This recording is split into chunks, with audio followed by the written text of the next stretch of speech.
안녕하십니까. 계속해서 대구 경북 소식입니다. 오늘 대구와 경북 지역은 구름 많은 가운데 아침 최저기온은 대구 영하 1.3도, 안동 영하 2.7, 구미 영하 1.3도 등으로 대부분 지역이 영하권에 머물렀습니다. 낮 최고 기온도 대구 6도, 경북은 3에서 7도로 꽃샘추위가 이어지겠습니다. 울릉도에는 눈이 내리고 있는데 내일까지 7cm의 눈이 내리겠으며 대구와 경북 서부 내륙에도 1cm 안팎의 눈이 오겠고 곳에 따라 5에서 10mm의 비가 오는 곳도 있겠습니다. 꽃샘추위는 모레 오전까지 이어지다 모레 오후부터 평년 기온을 회복할 것으로 예상됩니다. 대구광역시의회와 경상북도의회, 대구구청장 군수협의회, 경북시장 군수협의회 등 대구 경북 지역 7개 민관 기관단체는 오늘 헌법 제1조 지방분권 국가 명시, 지역 대표형 상원제 도입을 내용으로 하는 지방분권 개헌 촉구 기자회견을 갖습니다. 이들은 국회 개헌안에 지방의 입법 재정권을 획기적으로 강화하는 내용을 포함해 헌법 제1조 3항에 대한민국이 지방 분권 국가임을 명시하고 지역 대표형 상원제 도입을 반드시 포함할 것을 요구할 예정입니다. 대구시와 한국철도시설공단이 오늘 서대구 고속철도역 건설을 위한 협약을 맺고 사업에 본격 착수합니다. 서대구 고속철도역은 대구시가 기본 설계를 했고 한국철도시설공단에서 실시 설계를 마무리하면 올 연말 공사에 들어갈 예정입니다.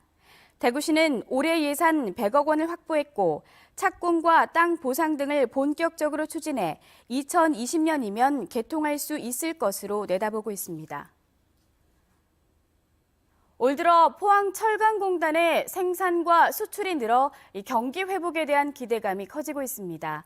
전문가들은 품질 경쟁력 확보 등 근본적인 대책을 지속해야 한다고 강조했습니다. 임재국 기자가 보도합니다.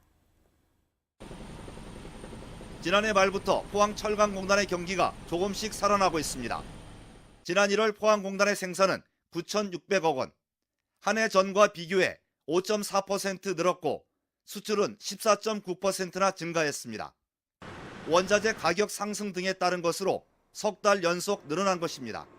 생산과 수출이 석 달째 증가세를 보이면서 포항철강공단도 활기를 되찾고 있습니다.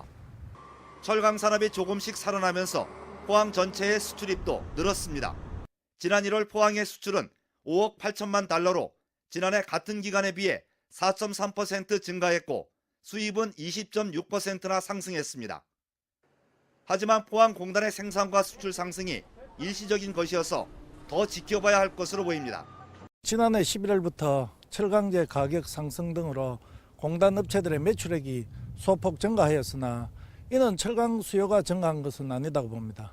철강제 가격 상승해야 한 것으로 보이며 철강 경기가 회복하고 있다고 보기는 어려운 것입니다. 전문가들은 고부가 가치 제품 개발 등 경쟁력 강화 방안을 지속적으로 추진해야 한다고 강조했습니다. 내부적인 프로세스 개선이라든지 품질을 강화하기 위한 어떤 새로운 형태의 어떤 제품을 포트폴리오에 산입을 시킨다든지 하는 이런 노력들을 오히려 그때보다 더 강하게 하는. 경기 회복에 대한 기대감 속에 내수 부진과 미국 등 세계 보호무역 강화 등 대외적인 어려움도 극복해야 할 과제로 남아 있습니다. MBC 뉴스 임재욱입니다. 대구 참여연대는 성명을 내고 4.12 보궐선거가 치러지는 수성구 제3선거구는 김창은 전 대구시 의원이 땅 투기 혐의로 구속돼 실시되는 만큼 김 전 의원이 소속된 자유한국당은 시민들에게 사죄하는 자세로 후보자를 공천하지 말아야 한다고 밝혔습니다. 또 불법적인 땅 투기에 연루돼 기소된 차순자 의원을 제명할 것도 요구했습니다. 대구 달성군 추경호 국회의원은 오는 6월부터 개정된 원산지 표시법에 따라 외국산 농수산물이 국산으로 둔갑해 들어와도 관세청이 단속할 수 없게 된다며 단속할 수 있도록 다시 개정해야 한다고 주장했습니다. 추 의원에 따르면 당초 원산지 표시법에는 수출입 농수산물이나 가공품은 대외무역법에 따라 관세청 직원들이 원산지 단속을 할 수 있도록 했지만 오는 6월부터 시행되는 원산지 표시법에 이 단서가 삭제됐습니다. 이상으로 생활뉴스를 마칩니다. 고맙습니다.